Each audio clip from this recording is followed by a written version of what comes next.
This is Breakfast Daily on Citi TV. Thank you so much for staying with us. Now we're going to discuss consumer technology, and today we'll be discussing WhatsApp etiquettes because we all have access to WhatsApp. But what are the things that we do that we should look out for so that we don't end up annoying people? I have with me Sandy State, who is the host of Tech and Social Media Trends. Good morning, Sandy. Good morning, Jacob. How are you? Fine, thank you. Good to see you. Good to see you too. Now, why is it important for us to have some etiquettes as far as WhatsApp is concerned? So WhatsApp is now part of our regular communication.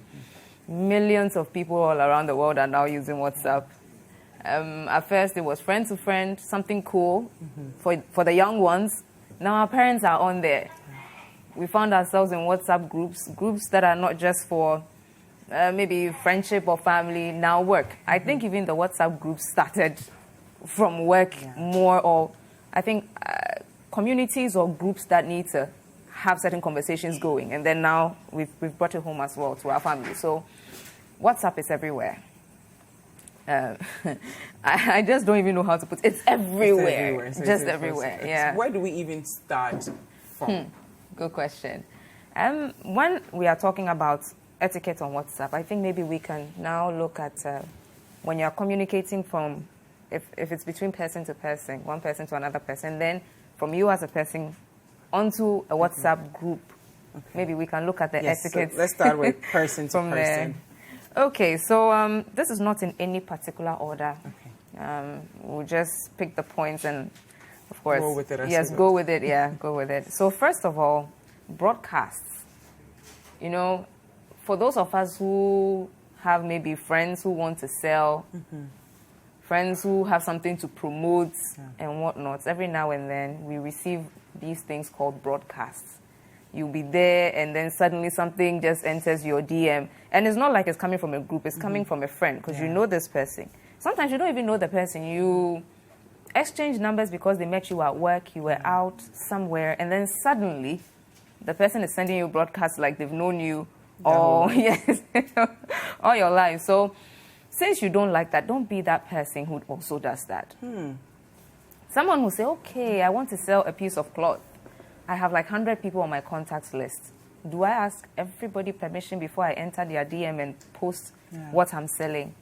Unfortunately, yes. Because it's not solicited. They've not asked you for it. Maybe when you met them, they told you, oh, so you can show me some of your products later and we'll see if I want to buy or something. That one, yes, it's open. The invitation is there. So you can now send them what you need to send. But this whole random broadcasts of things into people's DMs, when I say DM, I mean direct messages. I think that term originated from Twitter, but I'm sure we can. Or maybe WhatsApp, we call it inbox. Yeah, so someone's personal inbox. I think we need to be mindful of that. Is there a way to go around it? Because there are people who say, hi, how are you? Then they do it. They do is it. That any better or not hi, really? How are you? Even that one doesn't warn me that something is coming, you see. So I have been on a WhatsApp group where somebody wanted to sell something. The person approached me, hey, I'm doing this and that. I wanted to show you some of my things. Do you want it? And I said, yes, sure, show me. And yeah, that was good enough for me. So engage in a conversation yes, before first. You just... Sometimes people are also truly busy. Sometimes dropping something into their inbox might not even be effective. They won't even check. But if you're able to tell them, oh, baby food, oh, I'm selling, I have graphic design services, do you want some? You know, if in case you do, this is my number, this is my flyer or artwork. I think it works. Sometimes to deal with that situation, if you are the one doing the sending, you can also create WhatsApp broadcast lists. Okay. To just take care of that. What is that? What's a WhatsApp broadcast list is just, you select the contacts now and you create a broadcast list of the people you want to send the things to. Of course, these are people who are expecting it from you, so that your broadcasts are more targeted and not to everybody on your list. So empathize with the person, because there are people who they've never talked to you before. Then they send you some product or service they have, and it's like, I don't even have your number saved. Yes, it doesn't. But to them, it's like, let me just send it to everyone, because the more people you reach, the more the merrier. But sometimes you don't get the result you want by using that approach. I mean, those of us who work at Citi, we share our news with our friends and whatnot. a lot of us make use of broadcast lists because these are people who are even waiting for us to send them news of the day, though. So, yeah, you just make use of broadcast lists. You create a list in WhatsApp, and then you'll be able to send to those who actually want them. Instead of that, wholesale to everybody. On your... Yes, okay. that's so your very first step, reach out to people, spend that extra hour, 2 hours to find the people who are genuinely interested. Then create a list for them and then shoot it to them, because then there's the higher chance that they will actually patronize whatever it is you have to share. Also, the timing of texting. Okay. That one, there's a debate, because maybe if you know the person to be nocturnal, the person doesn't sleep early. I know a couple of people that if I want to reach them, I will have to do it around 5 a.m. Wow. Apologies, I didn't specify. Around 5 a.m., chances are you actually get the person. So, what do you want to do? But maybe if you don't know the person at all, then don't do this whole 12, midnight, 1 a.m., even Wake after 10. In the middle of the night. Yes, even after 10 or even 9. Usually after 9, I won't do the texting. What's so wrong with, I have insomnia. I'm assuming you're also awake because it says online. So I say, hey, Sandy, what's up? What's so wrong with that? We are both clearly awake. Yes, clearly awake. But, well, it's you see how in our street language we say, you and me no day, so... Yeah. So yes, is this person your colleague? Is this person your friend? I mean, just these random midnight dawn messages, nah. Okay. It's not polite. Okay. It's not polite. We overlook some of these things, but you are just sometimes making people whom you don't need to make angry. Yeah. Yes. So just be polite. Mindful. Be mindful. Yes, that's the word. Be mindful. Now, people also ask about work-life balance. Because some of us spend all our time on WhatsApp. On WhatsApp. Work colleagues still texting us, like I do to you, Jifa, at work, Jifa, where is this one, So people want to know, when do I log off work? Like, when will my bosses at work or my supervisors at work just stop texting me over this thing? Are they being polite?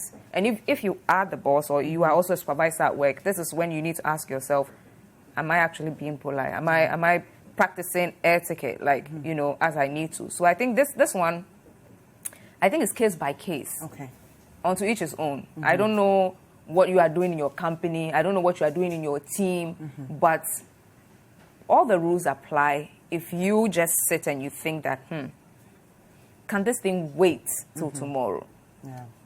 I used to work somewhere where if my boss wants to contact you after work hours, she starts, I apologize that I'm reaching you at this time, but something you left at work is still not covered. Could you deal with this now for me? Or let it be the first thing you deal with when you come back tomorrow. Yeah, you can do that with your subordinates, if subordinates is the right word. I don't like that word, but you can do that with the people you work with. I prefer that. Yeah, you can do that with the people you work with. Just be polite. But we're in a generation where people don't necessarily log out of work. So they may not physically be at work, but they are in work WhatsApp groups. Yeah. You see them posting their business on Facebook. So if you reach out to them like, hey, Sandy, do this, because clearly you have time to be posting on Facebook and Twitter. What's so wrong with that? Well, like I said, case by case. Yeah, I was having a discussion with someone who raised this issue about, Sandy, what about work-life balance on WhatsApp? And I said, well, if you know you have a presentation which had a deadline like yesterday, then don't complain when they start asking you where it is, because you've not finished your work, basically. So it's a case by case. But you see, this thing where we see people online, and so we think, this person is busily posting on Instagram, then they should be available when I need them. What if it's a scheduled post? Or what if it's their way of actually getting away of that zone? From all of... I do that often. Sometimes I have people who I owe them replies, and the moment they see that you're on Instagram posting or Twitter, they come in. They come and I'm like, Charlie, was just me trying to get away from down. No. So it's not that I have time. I just feel like, and if we were to use that as a measure, we'll actually be measuring wrongly, because sometimes if I come online to come and post a D2R artwork, and you see that, and because of that you think, so she has time to be posting on social media. Well, guess what? It's part of my work, actually. Yeah. So being online and posting doesn't mean that I'm available on WhatsApp for you to come and chat with me. So That, like I said, is case by case, but just be considerate. But should we feel offended if the person does not respond? So let's say it's a work issue. I'm reaching out to you after working hours. It takes blue. I clearly know you've read it, but then you respond the following day. Are you one of the people who have just disabled the double blue no, ticking? Me, I don't mind you checking it. I've seen it. But then some people will now reply. Yes. You read it. It ticked blue. It doesn't matter. But guys, I have almost gotten into an argument with someone over this WhatsApp receipt thing, where I'm like, no, you saw it, you're only pretending. The person's like, no, I didn't look, see it. When it comes to notifications and how these apps are coded, last time I think I was here talking about my watch and whatnot.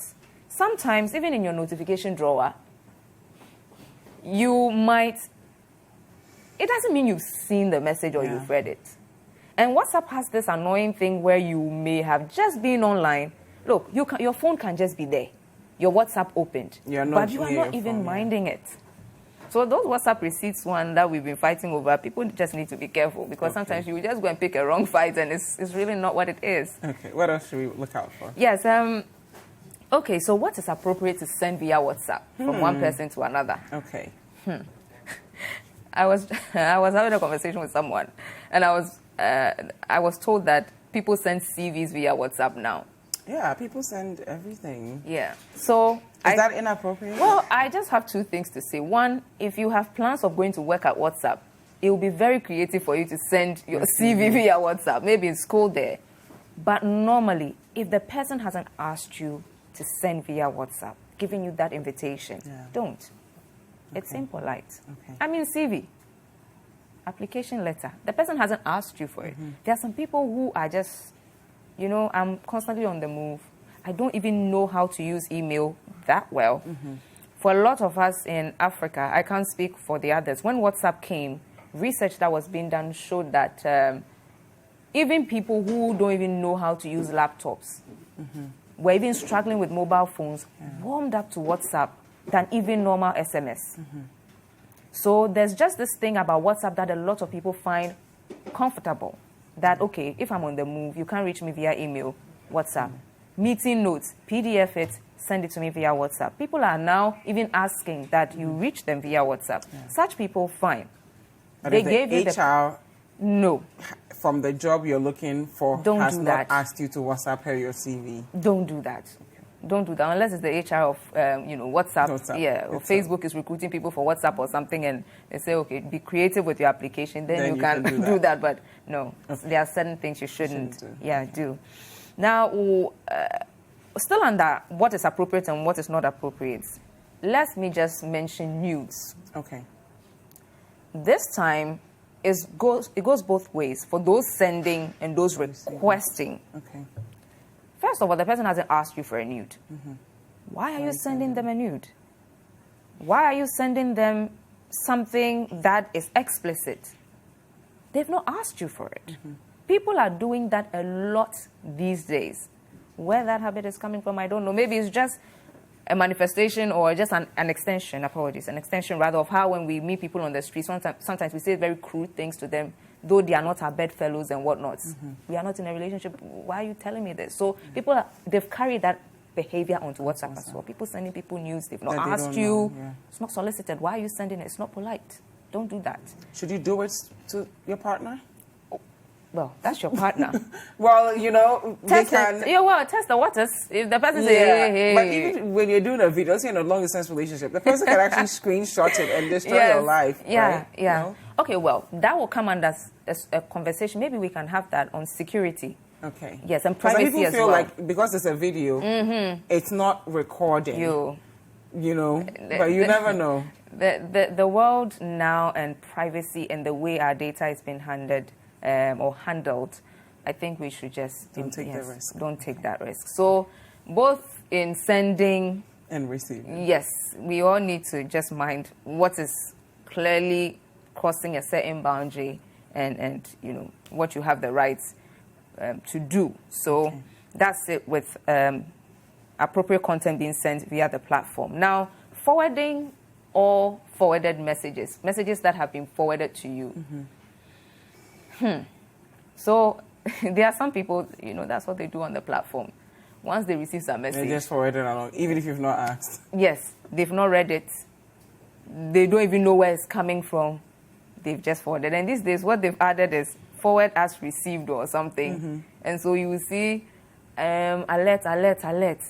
Something, Ghana police is saying God knows what. Forward to 10 people and you'll be blessed, or forward to 5 people and God will bless. These things that... But what if they genuinely want you to be blessed? Like, they got their message, they felt blessed, they were touched by it. Maybe. So they're like, Sandy, I want to extend that blessing to you. So maybe then we'll go to the first point we raised about sending content that people haven't asked you for. Do you really think, maybe do you want to begin the conversation first before you say, let me share this with you? Okay. But if it's random, the recipient knows it's random. So that sense of, what is this wholesale thing? What's this mass messages I'm getting? They know that it's not special. They know it's not... Everyone is getting it. So this is probably spamming. Yeah. Yes, so for those of you who forward, and sometimes when you are forwarding something, clearly tell the person whom you are sending it to that the message is not coming from me. I just found this somewhere. Yeah. So you might want to look out for this. Okay. But don't forward it, because there are a lot of people who still can't tell the difference between a forwarded message, though it's still stated at the top. Yeah. They don't even look. They don't check. They just take it as the gospel truth. Because it's coming from someone It's coming from someone they trust. So you might as well just tell them, hey, this is what I saw this morning somewhere. Oh, Charlie. Yeah. Don't just throw it on them like, yeah, it's not polite. It's not polite. Also, we send jokes, news. Like I said, let them know if it's from you or not. What about randomly adding people to WhatsApp groups without their permission? We will come to WhatsApp groups. That's if we have time. We'll come. I can't leave here without talking about WhatsApp groups. So, and don't be like a part of a rumor chain. Okay. So that's it. Don't be a part of a rumor chain. And then WhatsApp video calls. Sometimes you meet someone, the next time they contact you on WhatsApp, it's video call. Yeah. At like 4 a.m. What do you want to see? Maybe they feel comfortable. So like, listen, maybe she's awake, I'm awake. Let me video call. What do they want to see? So, guys, if you take somebody's number for the first time, you don't know them that well. Or even if you've been friends since junior high, whatever it is, and maybe you run into each other in town after a long time, I don't think a video call, it might catch them off guard. Yeah. It might catch them off guard. So you should be mindful of that as well. Now, we can go to your groups then. Because WhatsApp groups. Yes, WhatsApp groups. Do's and don'ts. Do's and don'ts. So adding people. We started, I think that's the first thing you raised. Should you ask before? I think so. I think so. If you want to put someone in a WhatsApp group, ask them before. But sometimes when we go for seminars, meetings and whatnot, we agree among ourselves that when we get home, a group will be created and everybody can come on board and the conversations can continue. That one I think is allowed, in my opinion, because we all agreed before we left the event. But when it's just random, or by the time you realize you are on some group, and you don't know any of them. You don't know anybody there. All the numbers are without IDs. You don't even know who even added you in the first place. And then sometimes when you go into it, someone will say, oh, it was by mistake. Please, don't create groups and add people without letting them know why. Or maybe it's a really good group that they might be interested in. I think your first message after adding should be, hi, this group has been created for so and so and so and so purpose. I apologize for not letting you know, but maybe I couldn't mention it at a meeting that we are creating a WhatsApp group. So I'm doing it now. Communicate. Yes, courtesy. Communicate. It's nothing. After all, maybe when you even put that message, someone finds a reason to stay. Yeah. But when you just randomly add people, nobody says a word. After like 5 minutes, everybody's leaving. Starts exiting, if you've noticed. Yeah. And your group has fallen apart. Speaking of exiting, if you joined a group and you were active and now you want to exit, yes, How do you go about it? Because sometimes it comes across like a breakup. Yes. Where it's like, if you leave, everyone will know, let me wait till they are all asleep, then I'll quietly leave. How do you go about exiting a group?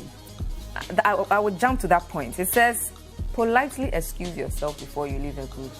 But we are human. Sometimes we don't want to ruffle feathers, we don't want to offend anyone. So what is this thing? I should now announce and let everybody know that I'm going. Leaving. Oh my God. And then sometimes too, the way you leave, maybe later on that group you might want to join again.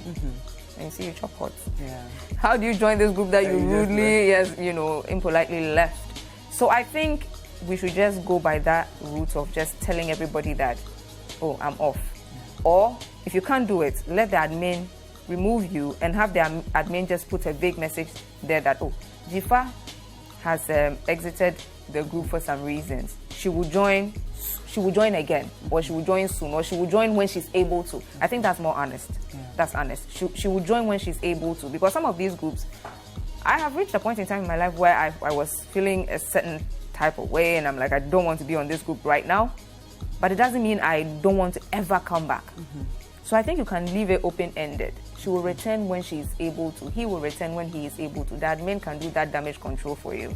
But that whole, everybody's there and so left the group, it's rude, yeah. We have run out of time, unfortunately. Maybe we'll continue next week if you guys love it enough. But thank you so much. Thank you, Sandy Satay is the host of Tech and Social Media Trends on Citi Breakfast Show.